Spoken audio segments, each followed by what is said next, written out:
Bueno, buenas noches con todos. El día de hoy vamos a conversar un poquito sobre el tema de lo que es traumatismo cráneoencefálico, ¿sí? Me confirman si se escucha, si se ve la presentación, por favor.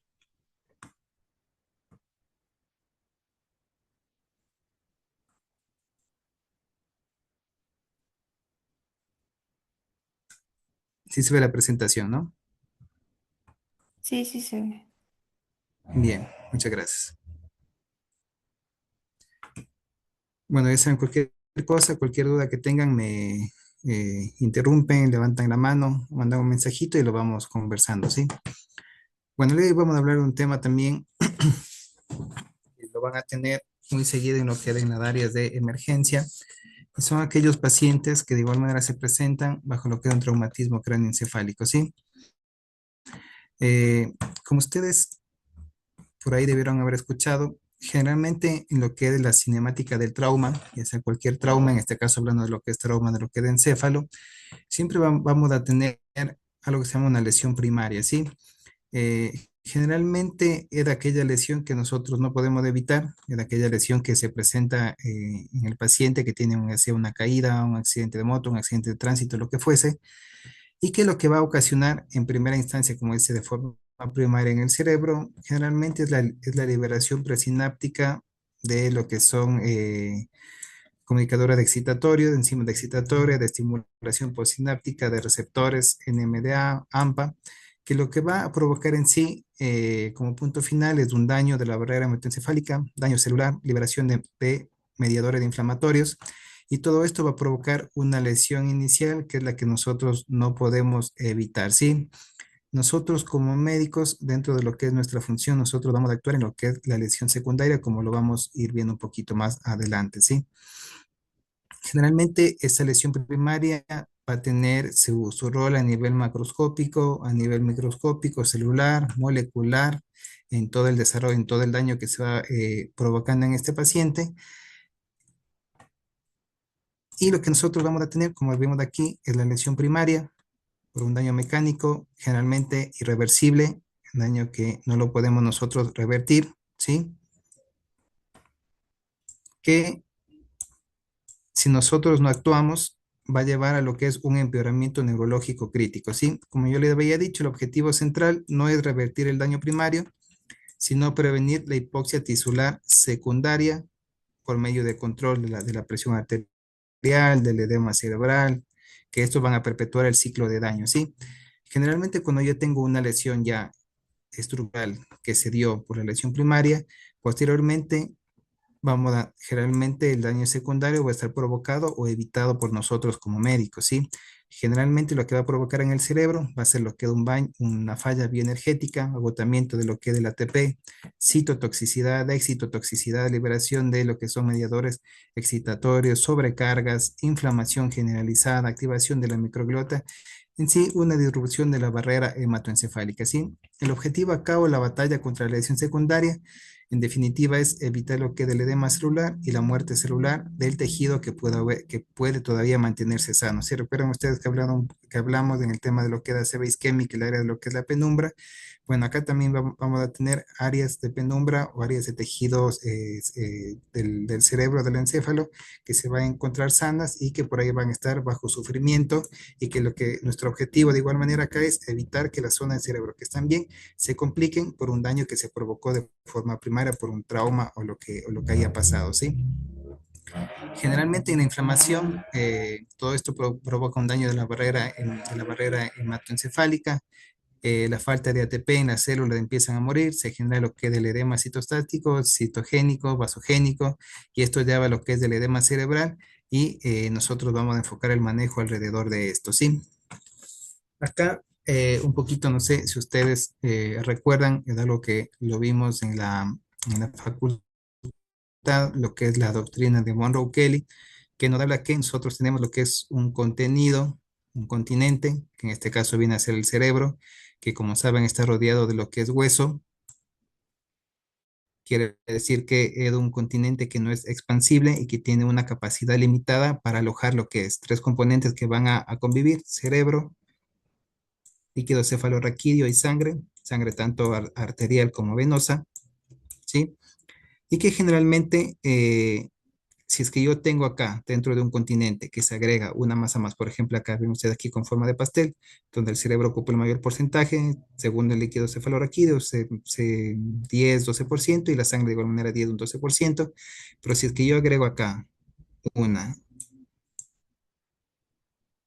una nueva situación que puede ser en este caso edema, o una masa, un tumor, o una lesión, un subdural, un epidural, lo que fuese, uno de estos otros componentes tiene que disminuir. Y si es que uno de estos componentes no disminuye, que generalmente siempre sabe ser el líquido cefalorraquídeo, ¿qué es lo que va a pasar? Aumenta la presión dentro de este cráneo o dentro de este continente. ¿Y qué es lo que ocurre? Acá tenemos una curva, presión-volumen, en donde vemos que con pequeños cambios de volumen, ven ustedes acá, con pequeños cambios de volumen, hay grandes cambios de lo que es presión arterial y de acá donde se viene lo que es la hipertensión endocraniana, ¿sí? Esto es algo muy fundamental nosotros recordar y tomar en cuenta, porque generalmente lo que ocurre en estas situaciones, tanto en el ACV hemorrágico, isquémico, como en el trauma, es que muchas veces el edema o el sangrado tiene un efecto de masa, y este efecto de masa en un cráneo cerrado hace que aumente la presión intracerebral, y se aumente la presión intracerebral, como vemos acá, vamos a tener que la presión de perfusión cerebral va a disminuir y va a comprometer el flujo sanguíneo dentro del cerebro. Así que fíjense usted acá, que lo habíamos visto en otras imágenes, como tenemos lesiones que tienen efecto de masa y como acá están desviando la línea media, ven cómo está comprimido el ventrículo. Entonces, esto es lo importante tomar en cuenta y recordar. Y también algo fundamental, ustedes ven acá, por ejemplo, aquí dice en gente que tiene por ahí un poco el cerebro un poco atrofiado. Eso principalmente se da en las personas adultas mayores, ¿no? En los viejitos, que muchas veces nos llegan a la emergencia, dicen que se cayó, se golpeó la cabeza y vemos que el viejito ingresa está bien, está reactivo, Glasgow 15 en 15, se lo manda a la casa y de repente a las 8 horas de ingresa anisocórico, midriático, es porque, bueno, generalmente los viejitos tienen, por la atrofia del cerebro, el cerebro tiene mucho más espacio para alojar lo que sea sangre o cualquier más o lo que fuese que haya pasado. Entonces, siempre tener ojo a esto, siempre en emergencia hay que tener mucho cuidado con los niños y con los ancianos, porque, bueno, ellos tienen una fisiología diferente, ¿sí? Entonces, algo también, otro poquito para mencionar, como para que vayamos entendiendo y al hablar siempre un bloque un poco el mismo idioma. Habíamos visto ya algo del flujo sanguíneo cerebral, lo que en el ACV isquémico también, que generalmente oscila entre 50 a 100 ml por minuto por cada 100 gramos de lo que es tejido, y que en el cerebro tenemos algo nosotros que se llama autorregulación, es decir, que el cerebro o lo que es los vasos sanguíneos cerebrales regulan la cantidad de sangre de acuerdo a las necesidades metabólicas que el cerebro requiere para funcionar de forma normal. ¿Qué quiere decir? Que, por ejemplo, yo tengo un paciente que tiene una tensión arterial media baja. ¿Cómo va a responder el cerebro normalmente? Es que se van a dilatar los vasos, esto de una arteria, ¿no? Se va a dilatar las arterias, ¿para qué? Para que ingrese sangre y que el volumen de sangre se mantenga dentro de lo que es el cerebro. Caso contrario, ¿qué es lo que pasa si es que por ahí yo tengo una tensión arterial mucho más elevada? Por ejemplo, 150, quiere decir que está ingresando mucha sangre al cerebro. Si ingresa mucha sangre al cerebro, como vimos en la teoría de Monroe-Kelly, quiere decir que puede generar algo de hipertensión endocraniana. ¿Cómo responde? Las arterias se contraen. ¿Para qué? Para disminuir el volumen de sangre dentro de lo que es la masa encefálica, y así se compensa, y es lo que se denomina autorregulación del flujo sanguíneo cerebral, ¿sí? De acuerdo a las necesidades. Generalmente en un traumatismo cráneoencefálico, por todo el proceso que ya vimos del daño excitatorio, citotoxicidad, daño de la barrera hematoencefálica, esta curva que es así, que es de autorregulación, generalmente de una curva que se vuelve lineal, que quiere decir que la presión o el flujo sanguíneo cerebral se vuelve dependiente de la presión arterial. Es decir, que si la presión arterial baja, baja el flujo, y si la presión arterial sube, sube el flujo. ¿Y esto es por qué? Porque se produce un daño, y este es un punto importante, el por qué en los pacientes con traumatismo craneoencefálico, el control de la tensión arterial o de la presión arterial es algo fundamental, porque voy a tener un cerebro que no regula, quiere decir que no ajusta lo que es el diámetro de las arterias para permitir el ingreso de más sangre en el caso de hipotensión arterial, y que si lo mantengo un paciente hipotenso, estoy haciendo que el cerebro sufra más, ¿sí? Eso es algo muy importante, hablando de lo que es fisiológicamente, de lo que ocurre en el cerebro de los pacientes con traumatismo craneoencefálico, ¿sí? Y otro punto importante también es el tema de lo que es el CO2. Siempre recuerden que estos son pacientes que si hay un TEC grave, y ese T grave va a hacer que estos pacientes estén con deterioro del sensorio, que si es que son pacientes que no respiran, que no están ventilando y por ahí van a tener CO2 retenido. Ya con ustedes que a mayor valor de CO2, como tenemos acá, ¿cómo va a responder? Las arterias del cerebro se van a vasodilatar. Y si se vasodilatan, va a subir lo que es la presión intracerebral, ¿sí? Va a provocar mayor hipertensión endocraniana en un cerebro que por ahí ya tiene signos de hipertensión endocraniana. Es por eso que dentro del manejo transitorio de un paciente con hipertensión endocraniana, que es una pupila, que dilata una pupila, debieron haber ustedes escuchado que está el hiperventilar, quiere decir aumentar la frecuencia respiratoria para que el nivel de CO2 baje. Y si baja el nivel de CO2, la respuesta de lo que es la vasculatura del cerebro es que los vasos se contraen, y nuevamente si se contraen los vasos hay menor cantidad de sangre, y si hay menor cantidad de sangre, recuerden la teoría de Monroe-Kelly, podemos bajar de forma transitoria lo que es la presión dentro del cerebro, ¿sí? Entonces, estos son pequeños conceptos que es importante tomar en cuenta en estos pacientes que generalmente son críticos, ¿sí? Entonces, como dijimos, dentro de lo que es el daño final de un paciente con TEC, vamos a hablar de lo que es la lesión primaria, es la que no podemos evitar, y vamos a empezar a hablar de lo que es la lesión secundaria, que es la que sí nosotros vamos a evitar y vamos a manejar. Dentro de los factores que generalmente estamos hablando de temas macroscópicos que van a afectar lo que es la presión intracraniana o que van a afectar lo que es el encéfalo o van a provocar mayor daño o lesión secundaria, va a estar principalmente lo que es hipertensión endocraniana como el factor externo más común que provoca daño cerebral secundario, ¿sí? Hipertensión endocraniana asociado a edema cerebral, ya vimos que el edema provoca aumento de la presión dentro del cerebro. La presencia de convulsiones no tratadas, ya sea convulsiones, recuerden ustedes que tenemos convulsiones tónico-clónicas, de aquellas que vemos, cómo podemos tener lo que son convulsiones que no sean tónicas, es decir, convulsiones que pueden presentarse como ausencias, presencia de vasoespasmo por la presencia de sangre dentro del cerebro o por la presencia de hematomas tardíos o resangrados en un cerebro que está dañado, ¿sí? Entonces, fíjense que estos son parámetros que nosotros como médicos por ahí y que es generalmente dentro de un proceso bastante dinámico, que generalmente no lo podemos llegar a prever, son situaciones que van a hacer que pueda cambiar lo que es la situación de un paciente con traumatismo craneoencefálico, ¿sí?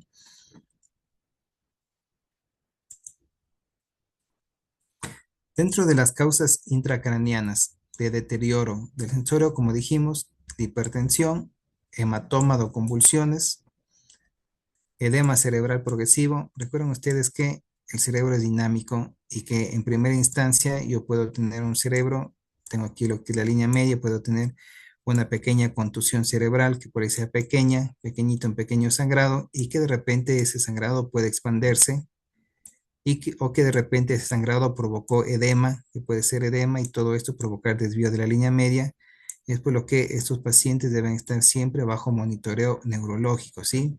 Incluso convulsiones se pueden presentar o pueden ser como causa de la lesión primaria o pueden ser consecuencia de un nuevo sangrado, de una nueva lesión secundaria, ¿sí? Y el tema obviamente de la isquemia y la hemorragia que también se puede llegar a presentarse. Dentro de los factores extracranianos, que es donde nosotros vamos también fundamentalmente a intervenir ya a un tercer nivel, hablando de lo que es un nivel sistémico y hablando de lo que son factores extracelulares, ¿sí? Extracerebrales, perdón. Vamos a tener que la lesión secundaria puede progresar o puede aumentar si es que no tenemos un adecuado control de lo que es la tensión arterial, es decir, la hipotensión provoca daño, la hipo o la hipercapnia, ya vimos un poquito por qué es lo que provoca lo que es el CO2 a nivel de lo que es la circulación cerebral. La hipertermia, recuerden ustedes que todo lo que aumente el consumo de oxígeno en un cerebro dañado va a hacer que el cerebro sufra o haya daño, trastornos hipoelectrolíticos. Si aparte de eso tengo un cerebro dañado y yo lo tengo a mi paciente hipernatrémico o hiponatrémico, voy a provocar más daño, mayor edema cerebral. Obviamente el tema de la glucemia. Recuerden ustedes también que la hiperglucemia también provoca daño por aumento de la osmolaridad plasmática. Obviamente la hipoxemia, si no tengo un nivel adecuado de oxígeno, provoca más daño a nivel del cerebro. La anemia, obviamente todos esos pacientes no solamente se presentan con trauma de cráneo, muchas veces son politraumatizados que por ahí tienen una lesión abdominal y están perdiendo sangre o perdieron sangre.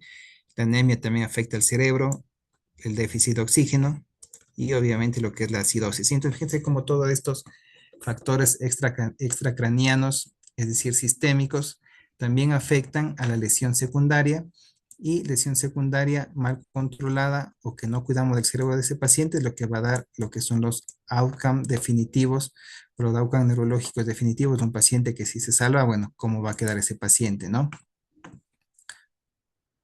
Nuevamente, siempre tomar en cuenta lo que es la fiebre también o hipotermia. Son pacientes que generalmente suelen llegar hipotérmicos, trastornos metabólicos, paciente que por ahí se broncoaspiró, sepsis, falla multiorgánica.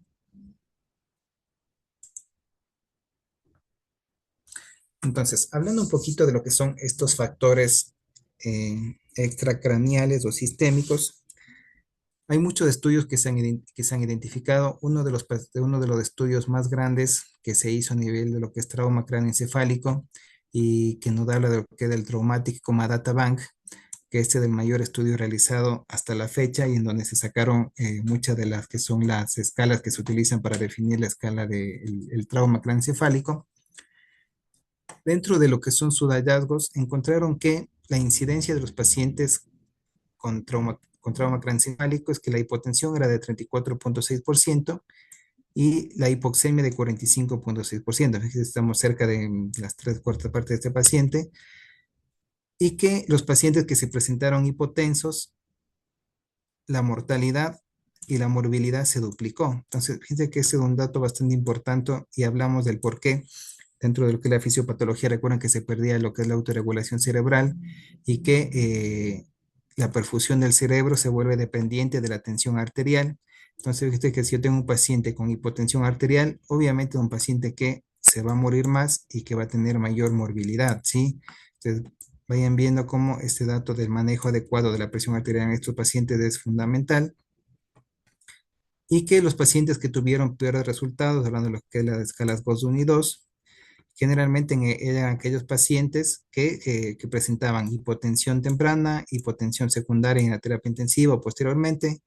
Aquellos que presentaron ambos tenían mayor riesgo de mortalidad y morbilidad en relación a aquellos que se presentaban sin hipotensión, ¿sí? 17%. Entonces, acá es algo fundamental y es algo fisiológico. Si nosotros recordamos un poquito, no solamente a nivel del cerebro, ¿no? Sino a nivel de cualquier órgano, la disponibilidad cerebral de oxígeno depende de dos factores, que es la concentración arterial de oxígeno, que a su vez depende de lo que es la hemoglobina y la saturación de oxígeno. Entonces, si tengo un paciente que ingresó sangrando, quiere decir que tiene una anemia, es un paciente que va a tener menor disponibilidad cerebral de oxígeno. Si tengo un paciente que está desaturando con deterioro del sensor y no le doy oxígeno, paciente con saturación arterial de oxígeno baja va a tener menor disponibilidad cerebral de oxígeno.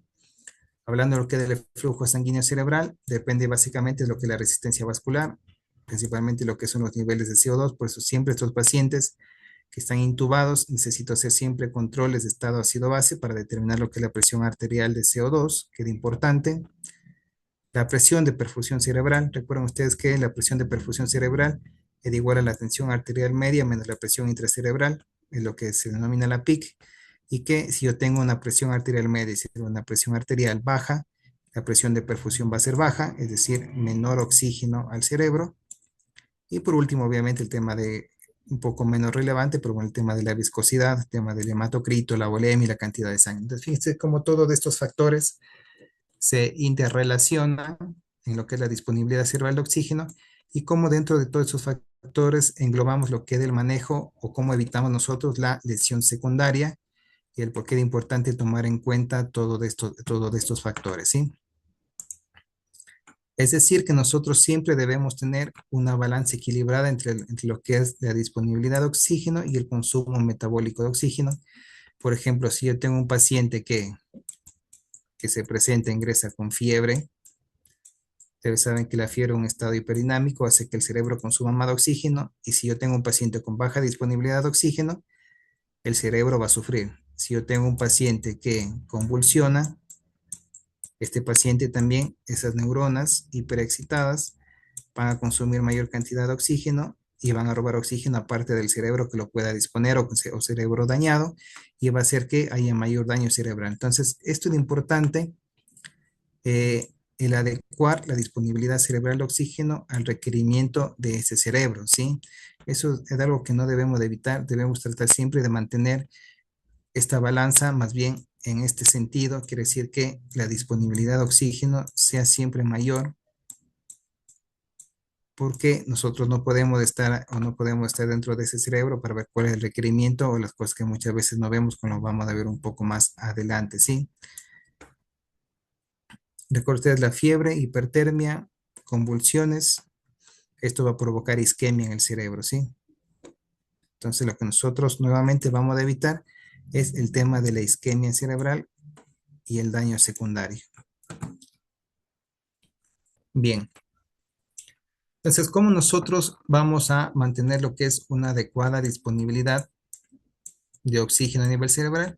Obviamente, siempre cualquier paciente que ingrese bajo un traumatismo craneoencefálico, el tema de lo que es la reanimación inicial es fundamental, ¿sí? No solo a nivel cerebral, sino en cualquier ámbito de un paciente politraumatizado, porque en el estudio que le había comentado, se vio que los pacientes con mayor supervivencia eran aquellos que tenían una disponibilidad de oxígeno y un consumo de oxígeno mucho mayor, y esto generalmente se relacionó con una adecuada infusión de lo que es volumen, ¿sí?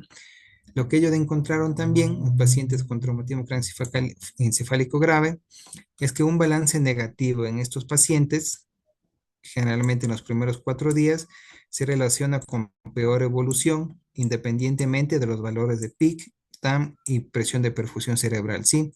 Esto es, como le digo, de importante porque siempre lo que es el nivel óptimo, adecuado de lo que son fluidos es fundamental. Recuerde siempre el tema de no pasar por pasar fluidos, ver el paciente qué es lo que necesita, la evolución dinámica de los mismos, ¿sí? Esto es algo fundamental. Cualquier balance que sea tanto exageradamente positivo o negativo hace mal al paciente, no solamente en traumatismo craneoencefálico, ¿sí? ¿Cuáles son las soluciones que debemos nosotros utilizar en estos pacientes? Obviamente debemos de evitar lo que son las soluciones hipotónicas, ya que la dextrosa o las soluciones hipotónicas incrementan la formación de edema, incrementan la presión intracerebral, empeoran los scores neurológicos por aumento del contenido del agua cortical, pero que queda un cerebro que está dañada la barrera hematoencefálica, de un cerebro que está edematizado, y si yo paso soluciones hipotónicas voy a provocar mayor edema cerebral y esto va a ser contraproducente, ¿sí? Se han hecho muchísimos estudios, miles de estudios, pero sabemos que la solución ideal para reanimar estos pacientes es del cloruro de sodio al 0,9%, ¿sí? Esto nunca se olviden. Como les decía acá, tenemos la barrera hematoencefálica. Lo que nosotros vamos a utilizar en ese tipo de pacientes, ya dijimos, de solución salina, suero fisiológico al 0,9%, y en determinadas circunstancias tengo un paciente que se presenta con signos clínicos de hipertensión endocraniana, estamos hablando de lo que son las soluciones de hipertónica, es decir, suero fisiológico al 20%, que generalmente lo que se busca es aumentar el sodio a nivel del intravascular, ¿sí? Es decir, aumentar la tonicidad del plasma y que por efecto osmótico, es decir, el solvente el agua, pase de un lugar de menor a mayor concentración, es decir, que el agua que está dentro de esa neurona que está edematizada pase lo que es del intravascular y tratar de disminuir lo que es del edema dentro de esos cerebros, ¿sí? Y eso es algo también que es algo transitorio y del por qué utilizamos de la emergencia lo que son las soluciones de hipertónica de nuestros pacientes con traumatismo craneoencefálico, que es para que por medio de lo que es el aumento de la tonicidad del plasma, haya paso de agua libre y podamos bajar el edema en estos pacientes y bajar lo que es la presión intracerebral, ¿sí? Es decir, pasa de un lugar de menor al de mayor concentración. Y esto generalmente ocurre en el tejido que está principalmente sano, porque el tejido dañado que está roto todo, generalmente no ocurre esto. Como le decimos nuevamente, el objetivo acá es preservar el tejido que se encuentra sano, el tejido dañado por lesión primaria es un tejido que no se recupera.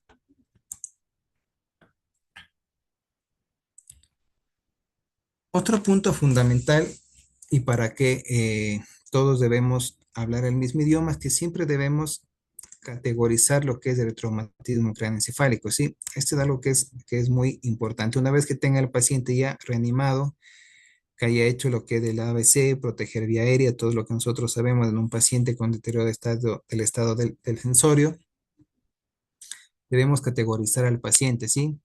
Esto generalmente, el hecho de categorizar, a nosotros nos va a sugerir cuál es la mejor conducta que vamos a tomar, es decir, tenemos que ser agresivos o menos agresivos en cuanto a en cuanto a la terapéutica, en cuanto al monitoreo, cuál es el mejor monitoreo, ¿sí? Entonces, es de aquí donde generalmente ustedes debieron haber escuchado lo que es la escala de Marshall, fue hecho bueno, por este médico, ¿sí? Donde Marshall hizo un estudio retrospectivo de las imágenes tomográficas en los pacientes politraumatizados. Esto viene del estudio del traumático Data Bank, ¿sí? En donde lo que se identificó aquellas lesiones o aquellas tomografías que podían tener mayor riesgo de escalar hipertensión endocraniana y aquellos pacientes que generalmente van a tener mayor mortalidad, ¿sí? Construyeron una escala para poder determinar tanto la presencia de hipertensión endocraniana, así como para poder predecirla o que pueda llegar posteriormente a desarrollarla. Ahora vamos a ver las imágenes un poquito más adelante. Pues sepan ustedes que toda esa clasificación tomográfica viene del estudio del traumático Madata-Bank y que se desarrolló y a partir del cual que muchas veces la utilizamos hasta ahora para poder identificar los pacientes a los cuales les va a ir peor y cuáles van a necesitar un monitoreo mucho más invasivo de lo que es la presión intracerebral, ¿sí? Y hablando eso, hablando tomográficamente, ¿sí? Y hablando clínicamente, todos conocemos, es ya conocida lo que es la escala de coma de Glasgow, que es una escala que fue hecha para evaluar específicamente lo que es el traumatismo craneoencefálico, que como todos ya sabemos, nos sirve para clasificar el traumatismo encefálico en leve, moderado y grave, y que debemos saber que no todo traumatismo leve quiere decir que no le va a pasar nada al paciente, como le da el caso de las personas ancianas que muchas veces pueden llegar a deteriorar con el paso de las horas o de los minutos, ¿sí? Entonces, esta clasificación del traumático Madata-Bank lo que va a hacer es que va a clasificar la lesión encefálica, pero vamos a ver si tenía yo que es acá. Va a clasificar lo que es la lesión encefálica, generalmente en lo que es lesión, un LEP tipo 1, debieran haber escuchado el tipo de lesión difusa tipo 1, lesión difusa tipo 2, tipo 3, tipo 4, más evacuada, masa no evacuada, de acuerdo a lo que nosotros tenemos acá, ¿sí? Lesión encefálica difusa y lesión con ocupante de espacio que generalmente tiende a ser lo mismo, ¿sí? Entonces, generalmente, ¿cuáles son las características radiológicas? Bueno, antes de nada, vamos a ver que de acuerdo al tipo de lesión que yo tenga, vamos a tener que son lo que son buenos resultados en lo que es la columna de la izquierda y malos resultados lo que es la columna de la derecha. ¿Sí? Entonces, fíjense ustedes cómo en la lesión tipo 1 es la que generalmente se presenta en los traumatismos craneoencefálicos leves, en la que se presenta con una tomografía que puede ser levemente normal o con lesiones que puede tener una contusión muy pequeñita, puede tener una pequeña contusión chiquitita por acá, pero que generalmente no tengo edema, veo las cisternas, ¿sí? Y que generalmente en estos pacientes la incidencia de hipertensión endocraniana es prácticamente es nula, ¿sí? En aquellos pacientes en los que se presentan con pequeñas lesiones, que decir lesiones con que tengo ahí alteración, algo de borramiento de los surcos, que tengo ahí un sangrado que es un poquito más grande, ¿sí? Pero que todavía tengo lo que son las cisternas visibles. Generalmente estos pacientes hay que observarlos ya que tienen una incidencia de hipertensión endocraniana del 28,6% y que del 100% aquellos pacientes pueden llegar a tener malos resultados en el 33%, ¿sí? La lesión difusa tipo 3 es de aquellos pacientes que se presentan con un edema celular bilateral. Fíjense ustedes acá la diferencia. Acá yo todavía tengo lo que son surcos, tengo surcos cerebrales. En lo que es el swelling bilateral, prácticamente no tengo ausencia de surcos, es decir, que un cerebro que de forma global está edematizado, inflamado, ¿sí? Donde ya tengo ausencia de las cisternas de la base y en donde la incidencia de hipertensión endocraniana es del 63,2% y en donde prácticamente los malos resultados, quiere decir que a la mitad de sus pacientes les va a ir mal. Y la tipo 4, donde generalmente tengo lo que es ya desvío de la línea media, fíjense acá tengo un gran desvío de la línea media, generalmente un desvío mayor de 5 milímetros, medido desde el septum pellucidum, pero acá en la tipo 3, acá todavía no tengo un desvío de la línea media está conservada, pero en el tipo 4 que ya tengo desvío de la línea media asociada a lo que es swelling celular, edema celular, prácticamente el 100% de los pacientes tienen hipertensión endocraniana, ¿sí? Y estamos hablando también de otro tipo de pacientes, generalmente suelen convivir todos estos pacientes, pero que tengo paciente con masa evacuada, que es que por ahí se presentó con un hematoma subdural, un epidural que fue evacuado, y aquellos con no evacuados también vemos cómo les va peor en cuanto a lo que son malos resultados. Entonces, fíjense ustedes lo que es la importancia de tener lo que es una imagen o la tomografía en este tipo de pacientes, porque yo a través de la tomografía la voy a evaluar y voy a definir que, por ejemplo, este paciente con lesión difusa tipo 2, en donde la incidencia de hipertensión intracraniana, por ahí lo voy a observar, capaz que está ventilado, lo voy a observar, lo voy a sedar a ese paciente, o por ahí está despierto, pero a mí me queda un poco la tranquilidad de que sé que no va a tener una evolución tórbida. En cambio, un paciente con lesión difusa tipo 3, tipo 4 o con masa no evacuada, donde la incidencia de hipertensión endocraniana es muy alta, yo sé que estos son pacientes que van a estar intubados, sedados y que voy a necesitar un monitoreo invasivo de lo que es la presión intracerebral para yo, digamos, ir colocando, hablando con neurocirugía, hablando y tomando lo que son las medidas preventivas para aquello, ¿sí? Esto ya lo vimos en la imagen. Entonces, eh, como vimos acá en todo lo que es esta clasificación del traumático Databank y todo lo que son las imágenes, las lesiones difusas, ¿sí? Muchas veces viene el concepto del talk o walk and die, es decir, el paciente, aquel que camina, habla y de repente muere. Es decir, que muchas veces son aquellos pacientes, como yo les hablaba de los pacientes principalmente ancianos, que ingresan con un Glasgow que puede ser moderado, pero por tomografía puede tener una lesión severa, puede tener un LED 3 o 4. Si bien estos datos no son ley, como toda en medicina, nada es 100%, se cumple 100%. Esto es una guía, todas estas imágenes son una guía, ¿sí? Para que nosotros tomemos en cuenta el monitoreo o la prevención o son banderas rojas que debemos tener con un paciente que se encuentra por ahí en la emergencia, ¿sí? Como les digo, son pacientes que el cerebro es dinámico, es cambiante y son pacientes que por ahí ingresan con un sensorio algo adecuado y de repente de un momento al otro lo ven y están isocórico y su hipertensión endocraniana y se pueden clavar y fallecer en ese momento, ¿sí? Entonces, siempre tomar en cuenta lo que es la clínica y lo que es lo que son las imágenes también, ¿sí? Si nosotros lo vemos en relación a lo que es del Glasgow, hablando clínicamente, ya vimos el tema imágenes también, la incidencia de hipertensión endocraniana es mayor, obviamente, en los traumatismos craneoencefálicos graves, es decir, Glasgow de 3 a 8. Realmente la incidencia de hipertensión endocraniana puede ser o varía del 30 al 70%. En el traumatismo moderado, 9 a 13 Glasgow, generalmente de 10 a 20. Aquí hay una pequeña ventana gris de lo que es del monitoreo. Y los traumas leves generalmente tienen una incidencia casi nula, ¿no? Obviamente no hay que descartar como ya lo conversamos. Eh, Debemos tomar en cuenta que nosotros debemos unir tanto lo que es para definir lo que es el monitoreo o el mejor monitoreo para los pacientes, lo que es la escala de Glasgow, asociado a lo que es una tomografía, ¿sí? Si yo tengo una escala de escala de Glasgow bajo asociado a una tomografía con una lesión o swelling celular bilateral, ese paciente va a hacer hipertensión endocraniana sí o sí. Entonces, debo yo siempre ya pedir al neurocirujano que nos ayude colocando alguna forma de monitoreo o yo ir monitorizando de forma no invasiva lo que es ese paciente, ¿sí?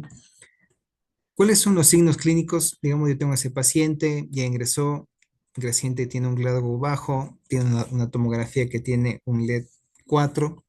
Generalmente son pacientes que van a desarrollar hipertensión endocraniana, pero hablando de lo que son los signos clínicos, recuerdan ustedes lo que es la tríada de Cushing, puede tener pupila, el edema de papila, hipertensión arterial, bradicardia, descerebración.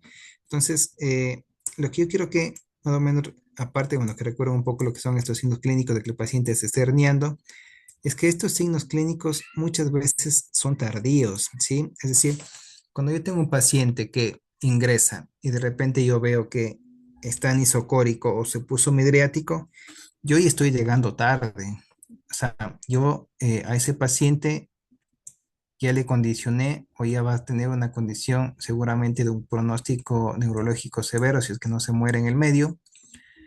Y el mensaje acá que yo les quiero dar es que generalmente estos signos son de aparición incierta, son muy imprecisos y tardíos y que nosotros no debemos de esperar a tener la presencia de una pupila o de hipertensión al paciente que es una pupila, se pone hipertenso por un momento, se pone bradicárdico y empieza a descerebrar para yo tomar una medida que terminan siendo medidas de salvataje, ¿sí?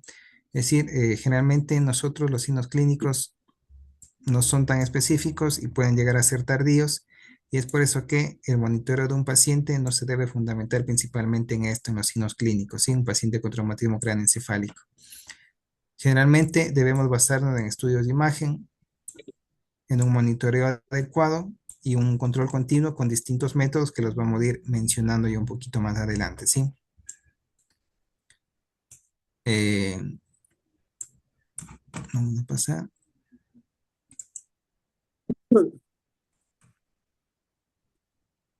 ¿Alguien va a preguntar algo?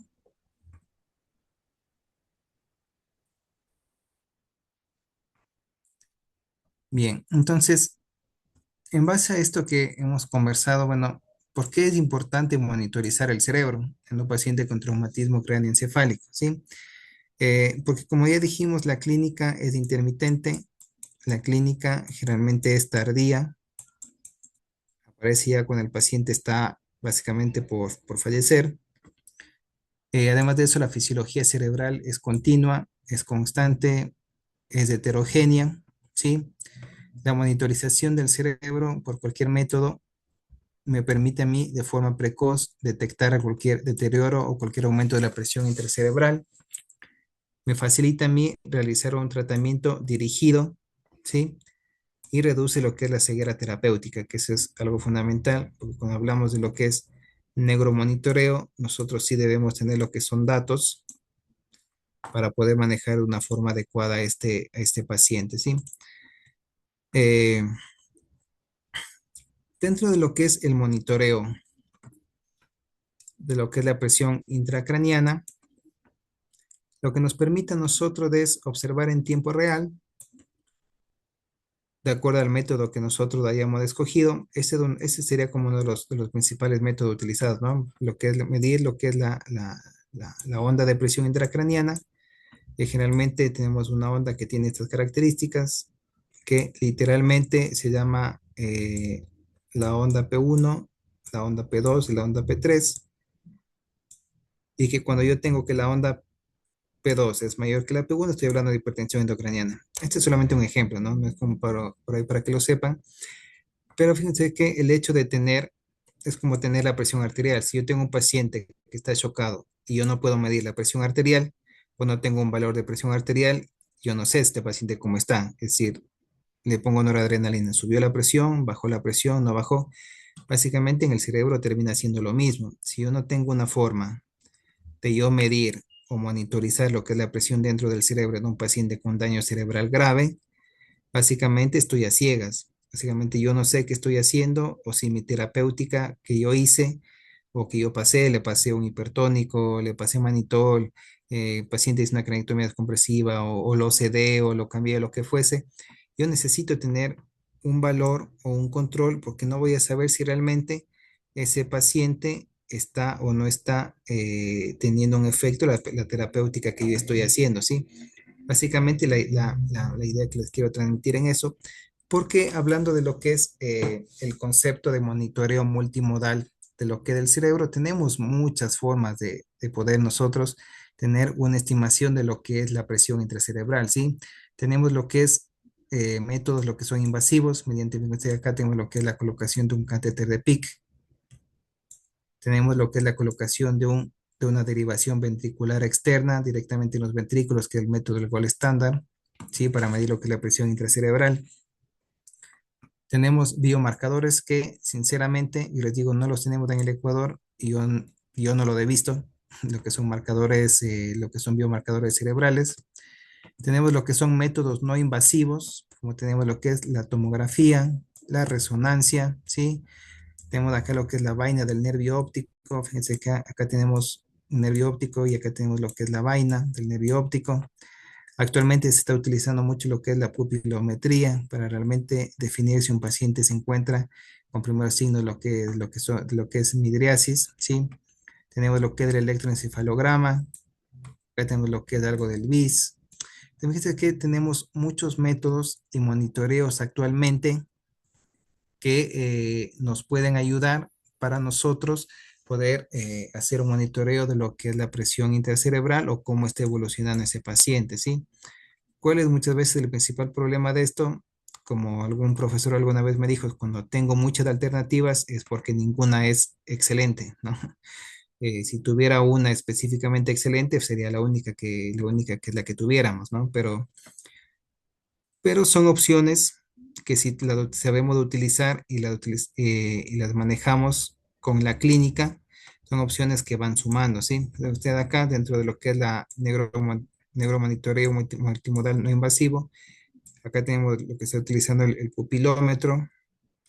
Obviamente no los tenemos en todas las terapias. Sí tenemos ya en muchas de las áreas de emergencia, terapia de intensivas, lo que es el Doppler transcranial, el DTC. Generalmente es un método no invasivo a la cabecera del paciente, que lo que nosotros vamos a medir es velocidades de flujo. Si yo tengo un paciente que tiene velocidades de flujo que se encuentran disminuidas, yo puedo sospechar que ese paciente tiene flujo cerebral disminuido. Entonces, que dentro de lo que son criterios para diagnosticar muerte encefálica, generalmente hablamos el Doppler transcranial es un método que se utiliza, y si nosotros recordamos lo que es el flujo sanguíneo cerebral, que normalmente da así, si yo le realizo un Doppler transcranial en donde yo tengo principalmente solamente espigas sistólicas sin diástole, o básicamente tengo lo que es un flujo disminuido, estamos hablando de flujo disminuido, hipertensión endocraniana, muerte cerebral. Entonces, fíjense como el Doppler actualmente es uno de los métodos más utilizados en tanto en áreas de emergencia como terapia intensiva para neuromonitoreo de igual manera. Acá tenemos lo que es un electroencefalograma, lo que es un BIS. Entonces, todo lo que nosotros podamos tener disponibles para hacer un monitoreo adecuado de un paciente politraumatizado con trauma de cráneo, todo suma y todo nos puede ayudar, pero identificando bien lo que es cómo está ese paciente, ¿sí? Ese monitoreo de la presión intracraniana, generalmente lo que nosotros, en muchos de los estudios que se han realizado, es que se ha visto una correlación entre el outcome y el manejo exitoso de la presión intracraniana, es decir, que aquellos pacientes que se monitorizó lo que es la presión intracraniana les fue mejor. En la mayoría de estudios que se realizaron, se evidenció que aquellos pacientes que se monitorizaron les fue mejor, ¿sí? Porque obviamente es algo lógico, porque yo puedo tener un diagnóstico de hipertensión endocraniana en tiempo real, evite el uso empírico de terapéuticas para reducir la PIC, ¿sí? Que pueden ser potencialmente peligrosas, estar pasando hipertónico o manitol de forma indiscriminada. Además de eso, recuerden ustedes que son pacientes que muchas veces ingresan sedados o bajo efectos de lo que son drogas. Entonces, generalmente lo que a mí me permite el monitoreo de la presión intracraneal es una evaluación de aquellos pacientes sedados y o relajados, ¿sí?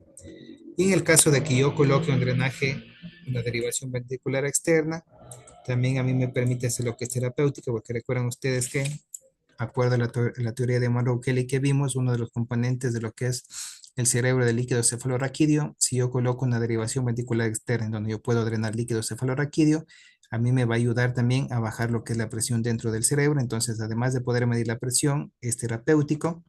Como lo vemos de acá, el drenaje ventricular externo es del gol estándar y me permite, aparte de la medición global de la presión, el drenaje terapéutico.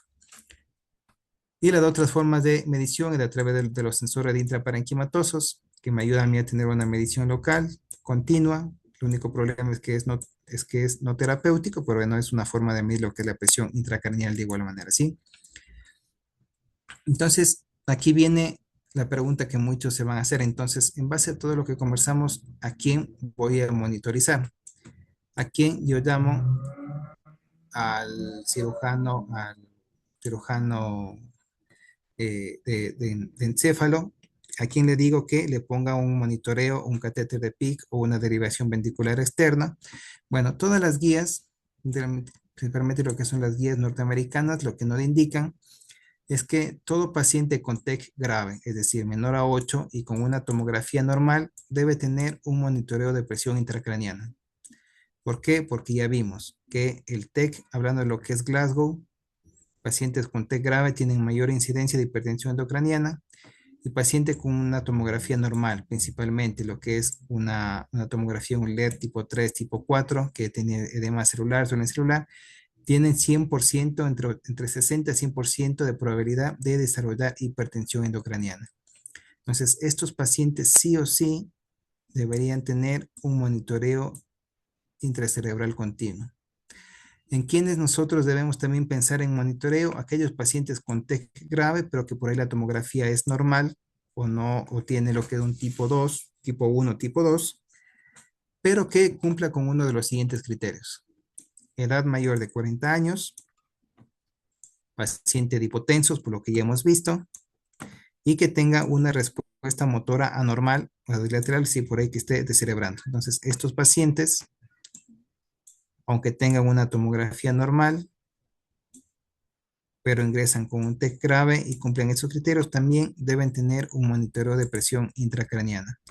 Esto se vio principalmente en lo que es en el estudio SYNAPSE, en donde lo que se vio que estos pacientes que se monitorizaban bajo estos criterios que ya les mencioné son los que le iban mejor, ¿sí? ¿Cuál es el objetivo estándar de monitoreo de la presión intracerebral? Es mantener una PIC menor a 22 milímetros de mercurio. No se olviden tampoco este valor, porque este es un valor que a mí me va a ayudar a interpretar también el manejo escalonado que yo le voy a ir haciendo lo que es este paciente, ¿sí? Y como nos dice el estudio, este fue uno de los grandes estudios que se realizó últimamente, el monitoreo de PIC se asocia a menor mortalidad a 6 meses en casos severos, porque obviamente si yo identifico antes de que el paciente se enclave, haga pupila, bradicardia, hipertensión, es decir, el paciente se esté herniando, antes de eso yo identifico que la presión intracerebral subió, yo puedo tomar medidas antes de que ocurra eso, ¿sí? Entonces, el por qué a estos pacientes que se monitorizan les fue mejor. Entonces, la presión intracraniana,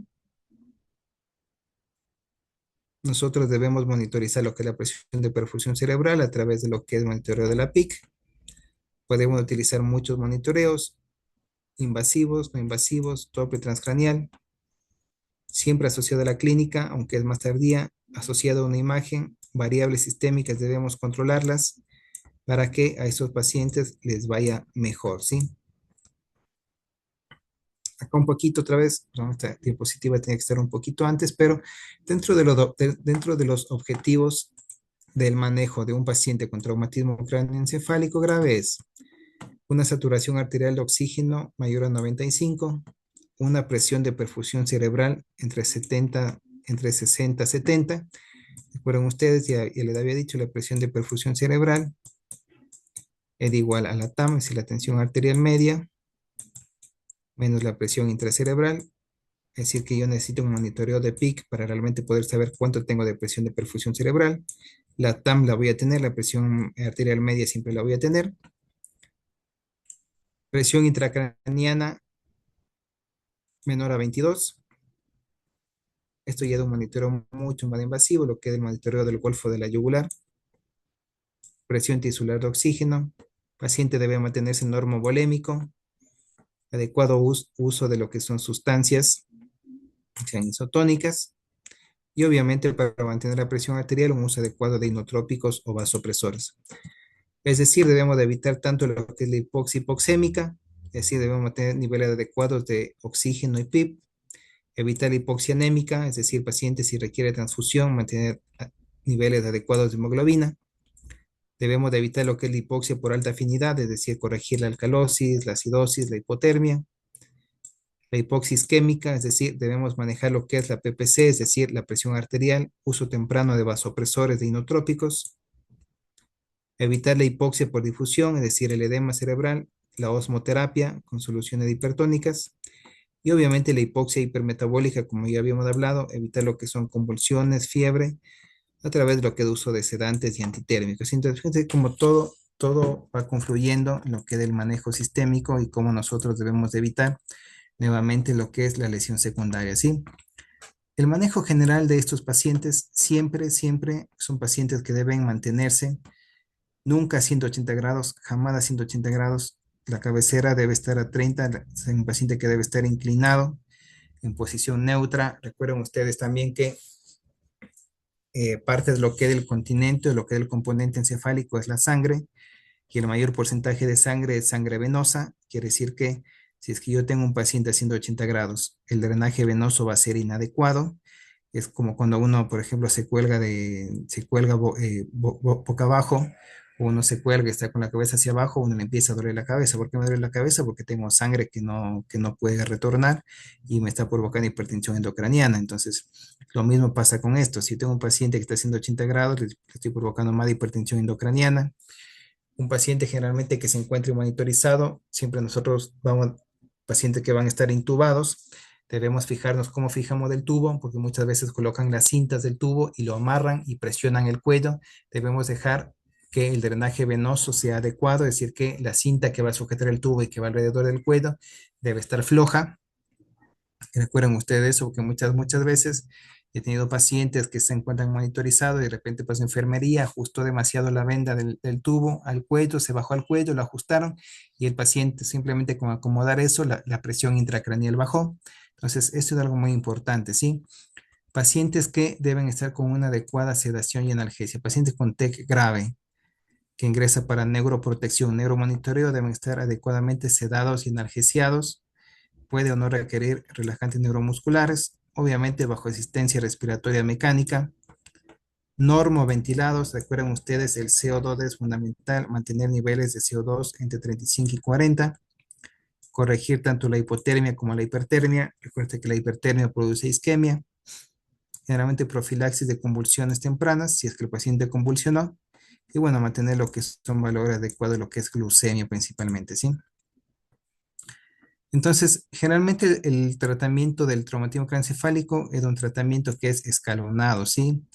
Se habla de lo que es un tratamiento inicial, generalmente de primera línea, que si nosotros avanzamos en lo que es en complejidad, estamos hablando que primero sedamos al paciente, lo dormimos para que el consumo metabólico cerebral de oxígeno baje, como baja, digamos, de todo el organismo, lo ventilamos, cabecera elevada nuevamente.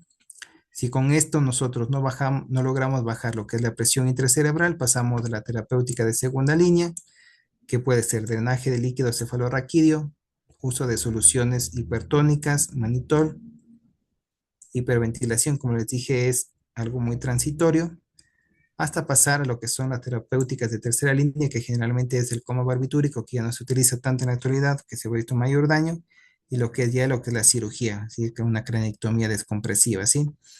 Entonces, fíjense cómo para yo poder realizar un monitoreo escalonado, debo conocer lo que es el valor de lo que es de PIC, de presión intercerebral, porque si es que yo no conozco este valor, yo no sé si mi tratamiento de primera línea está funcionando o si mi tratamiento de segunda línea funcionó o qué es lo que yo, o qué es, o cómo estoy guiando lo que es la terapéutica en esos pacientes. Es decir, son pacientes que no los debo dejar solamente sedados, ventilados y esperando a que el paciente haga pupila, se ponga midriático para yo empezar a hacer algo. Entonces, he ahí el por qué el monitoreo de la presión intracraneal es fundamental, ¿sí? Nuevamente aquí un poquito, medidas generales que ya lo dijimos, el drenaje de líquido cefalorraquídeo ayuda, ya sabemos por qué. Eh, Debemos tratar de mantener la presión de perfusión cerebral en límites adecuados. Siempre el uso de drogas vasoactivas, si es que no logro mantenerlo, si un paciente está chocado, debo utilizar drogas vasoactivas, ¿sí? Soluciones hiperosmóticas, principalmente lo que es manitol y cloruro de sodio hipertónico, barbitúrico de altas dosis, propofol principalmente.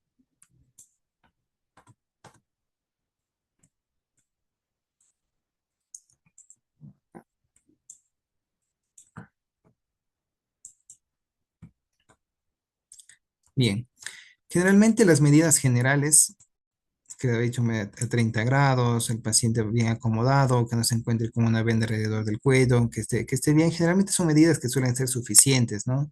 El drenaje de líquido cefalorraquídeo suele ser muy efectivo, pero también tenga usted en cuenta que también tiene un efecto transitorio. Es algo que me ayuda a mí a salvar principalmente el momento, hasta definir muchas veces cuál va a ser la conducta final, si va a ser quirúrgica o no, o hasta pensar qué le está sucediendo a mi paciente, descartar que no tenga fiebre, que no esté convulsionando, que no esté en otra situación, ¿sí? La elevación de la presión de perfusión cerebral generalmente aumenta la misma, ya sea que expandamos al paciente, generalmente recuerden ustedes que actualmente no se habla ya de expandir tanto al paciente, sino de hacer un monitoreo personalizado, uso de vasopresores tempranos, ¿sí? Tomar en cuenta el tema de la autorregulación. Recuerden ustedes que la presión de perfusión se vuelve dependiente de la TAM, ¿sí? Que eso es algo muy, muy importante. Eh, Como podemos aquí, lo que habíamos mencionado.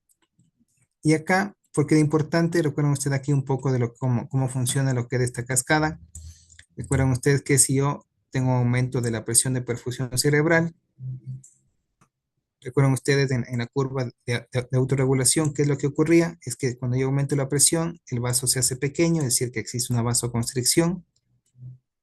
Y si yo tengo una vasoconstricción, ayudo también a disminuir el volumen sanguíneo cerebral y esto también va a disminuir la PIC, por lo que también es parte de lo que es fisiopatológicamente el por qué es importante el mantener una presión de perfusión cerebral adecuada, porque también me ayuda a mí a tener la presión intracerebral dentro de valores correctos, ¿sí? Entonces, que todo se va concatenando y que todo en ese sentido tiene una lógica, ¿sí?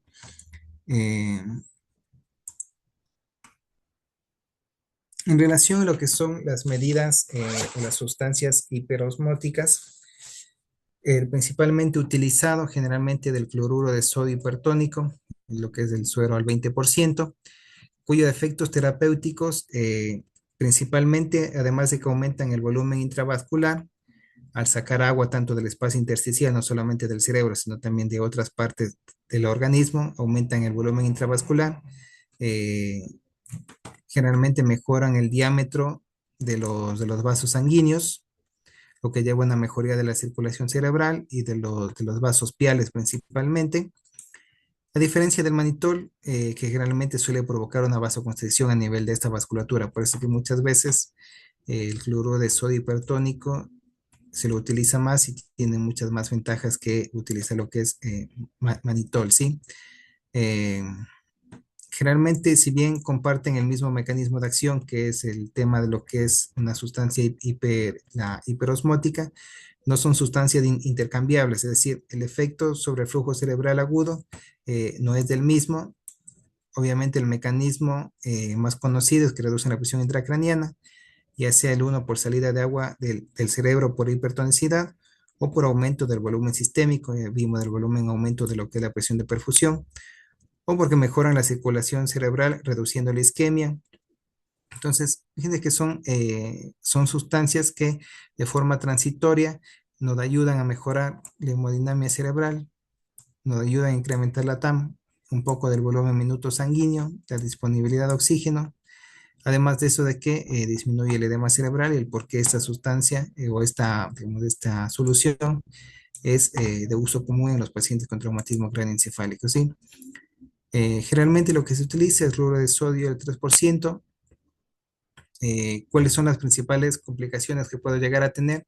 Porque como todo medicamento, como toda solución, tiene sus usos y tiene sus complicaciones. Entonces, principalmente el riesgo que yo debo siempre tener en cuenta es que yo puedo llegar a provocar un síndrome hiperosmolar. Es por eso que el monitoreo del sodio cuando utilizo esta sustancia siempre debe ser constante, muchas veces cada 2 horas o horario, de acuerdo a cómo se encuentre mi paciente, ya que puedo llegar a provocar un síndrome hiperosmolar, es decir, un paciente llegar a provocar una osmolaridad plasmática mayor a 320 milosmoles por litro, y del por qué en pacientes con sodios mayor a 150 no está recomendado utilizar lo que son estas soluciones, ¿sí?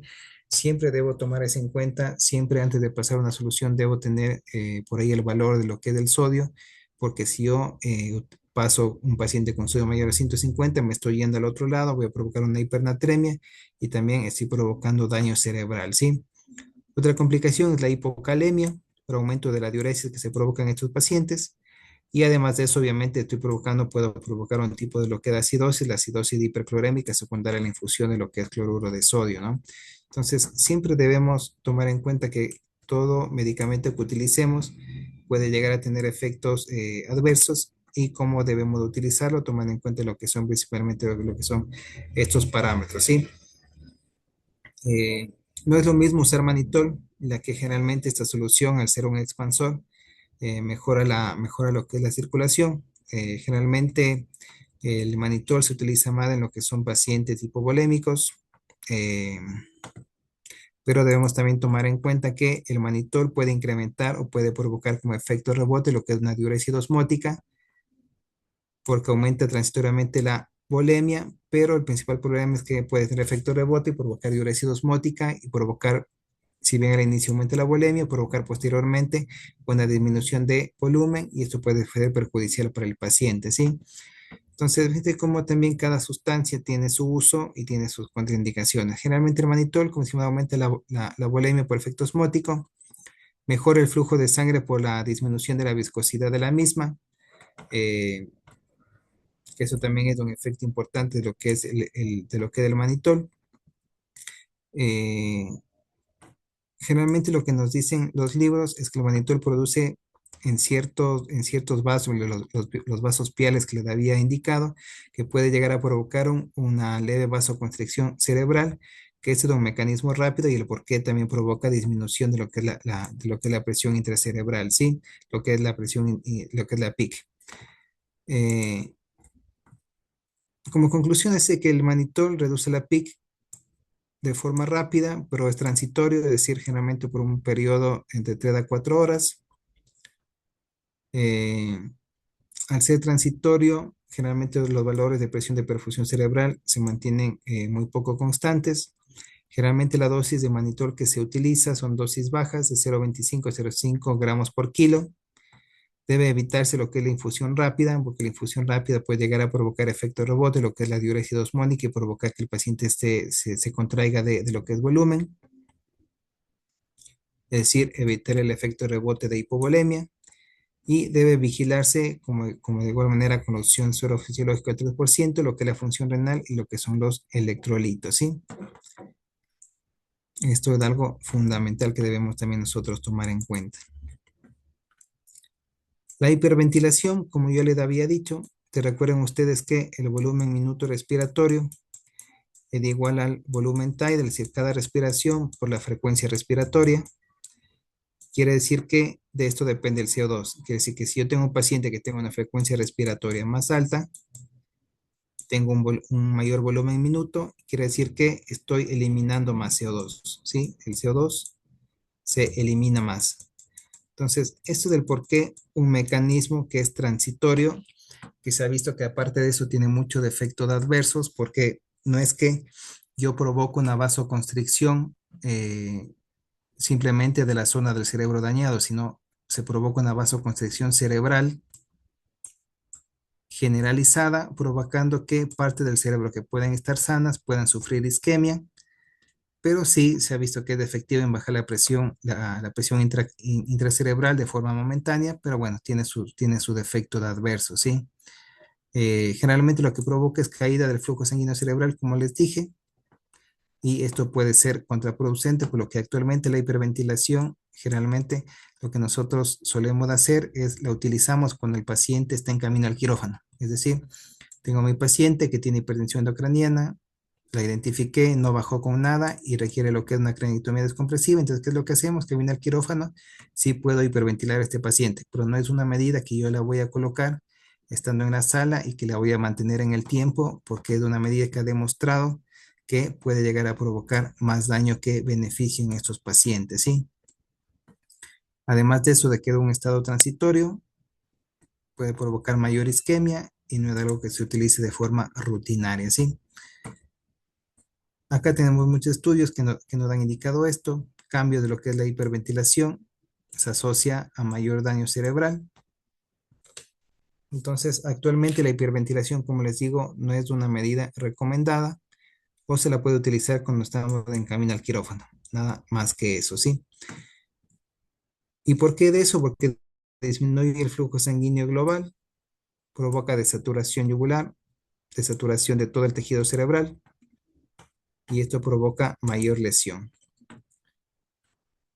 Los barbitúricos de altas dosis, que lo que habían hablado, principalmente lo que es el propofol, generalmente el mecanismo de acción de estos medicamentos es que inhiben la peroxidación lipídica de radicales libres, provocan una alteración del tono vascular, reducen principalmente el principal mecanismo por lo que estos fármacos o el propofol sirve para bajar la presión intracerebral, es que reducen el metabolismo cerebral. Recuerden ustedes que el metabolismo cerebral, es decir, la actividad de las neuronas, si yo tengo unas neuronas que bajan su metabolismo, quiere decir que requieren menos sangre. Si requieren menos sangre, quiere decir que hay menos de ingreso de la misma al cerebro y puedo bajar lo que es la presión del cerebro. Entonces, baja el volumen sanguíneo y baja la presión intercerebral y este es el mecanismo, el por qué los barbitúricos son fármacos de elección cuando tengo un paciente con hipertensión endocraniana que no baja con las medidas generales, ¿sí? Entonces, eso es algo fundamental también en tomar en cuenta, siguiendo lo que era con usted que le había visto, el tratamiento escalonado del manejo de la hipertensión endocraniana, ¿sí? Generalmente cuando se lo utiliza a dosis que se encuentren altas, cuando tengo hipertensión refractaria a otros tratamientos, cuando no existe una respuesta inicial a la hiperventilación, en pacientes que se encuentren hemodinámicamente estables de que yo haya hecho todo. Y si a pesar de eso yo tengo una hipertensión endocraniana refractaria que no baja, que lo ventilé y lo hiperventilé, utilicé propofol, barbitúrico, lo que fuese, y no baja la presión intracraneal, estamos hablando ya de lo que es una medida ya terciaria, de lo que es craniectomía descompresiva, ¿sí? Generalmente, ¿a quién se le realiza? A todo quien que no logro controlar lo que es la presión a pesar de todas las medidas primarias y secundarias. Generalmente, ¿cómo se le realiza? Deben ser cranectomías que deben ser amplias, grandes, generalmente mayor de 12 centímetros, parieto temporal, ¿sí? Eso es algo muy fundamental y que debemos también tomar en cuenta, ¿sí? Como les digo, una debe ser amplia, 12 a 15 centímetros, hasta la fosa temporal, con plástica ampliada de la dura madre. Fíjense, como acá, esta es una cranectomía muy chiquitita. Fíjense acá, el cerebro básicamente no pudo expandirse. El paciente acá todavía tiene lo que es algo edema. Generalmente son cranectomías que deberían venir hasta acá para que el cerebro pueda tener espacio, poder expandirse. Acá tengo una que se encuentra mucho más amplia. Fíjense ustedes que llega hasta acá y el cerebro sí pudo expandirse de forma adecuada. Acá una imagen de cómo queda una cranectomía descompresiva amplia, bien realizada. Hacer una craniotomía descompresiva baja la PIC, sí, sí baja la PIC en la mayoría de los casos, sí. Eh, Generalmente de una medida aquí a terciaria que obviamente también tiene sus complicaciones, obviamente el riesgo de infección en un paciente que le estoy abriendo el cráneo es muy alto, sí, además de eso de las complicaciones que puede haber sangrado dentro del tejido que se va a herniar por esa cranectomía, sí.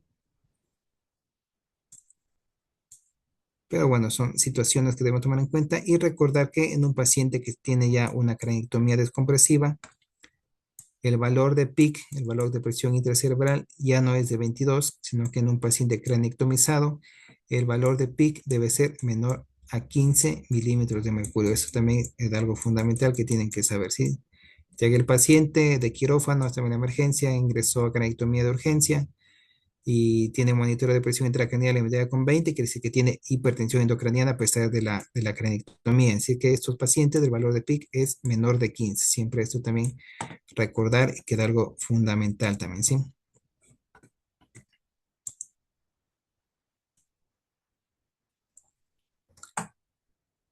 Eh, Acá tenemos otra imagen, bueno, obviamente lo que es la presión intracraneal, donde vemos que generalmente, si bien la craniotomía descompresiva bajó lo que es la mortalidad en estos pacientes, muchas veces el outcome neurológico no baja tanto como la mortalidad, es decir, son pacientes que la craniotomía descompresiva termina siendo lo que es una medida de salvataje, se queda como la mortalidad bajó, se iguala, pero lo que es los outcomes neurológicos generalmente no hubo mayor cambio, es decir, mejora los resultados una craniotomía descompresiva generalmente de la mortalidad sí, pero de lo que son los DAUCAN o lo que es la funcionalidad neurológica generalmente no.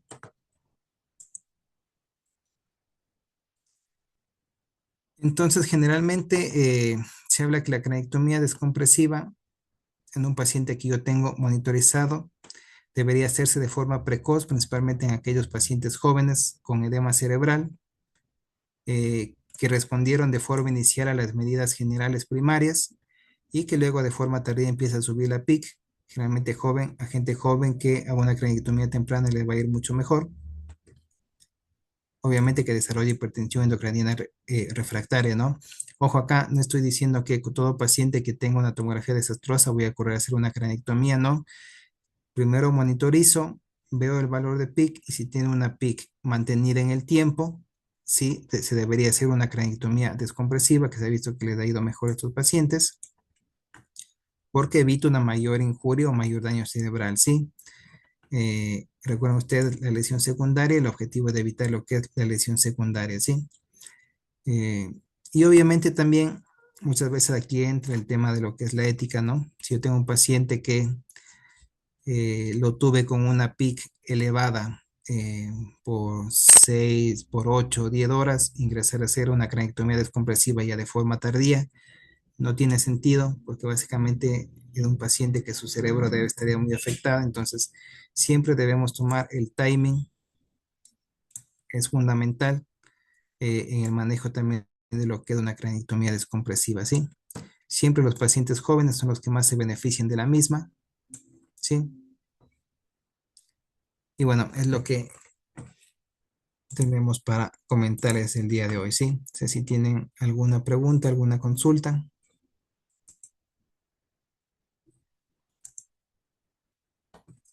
Recuerden ustedes que lo principal que quisiera que se lleven de esto es que siempre la clínica es tardía en relación a lo que es el paciente que tiene edema cerebral y que por ahí se va a enclavar. La imagen, la tomografía es fundamental para predecir el desarrollo de hipertensión intracraniana y que si yo tengo un paciente con criterios para monitoreo de presión intercerebral invasiva, lo debo hacer porque la terapéutica manejada a ciegas dentro de un cerebro que yo no lo puedo ver es algo que me va a ir mal. Eso no lo tengan duda si es que yo no lo manejo de forma adecuada. Entonces, y recordar todo lo que son los parámetros que un paciente con TEC, no solamente del cerebro, sino que todo lo que son los parámetros sistémicos, presión arterial, hemoglobina, saturación, todo demás son factores que influyen en el outcome neurológico final de este tipo de pacientes, ¿sí? Entonces, bueno, eso, si tienen alguna consulta, tienen alguna duda, se gusta que en la siguiente charla que van a conversar, si tienen alguna duda, las pueden ir haciendo, así que con toda confianza, ¿sí?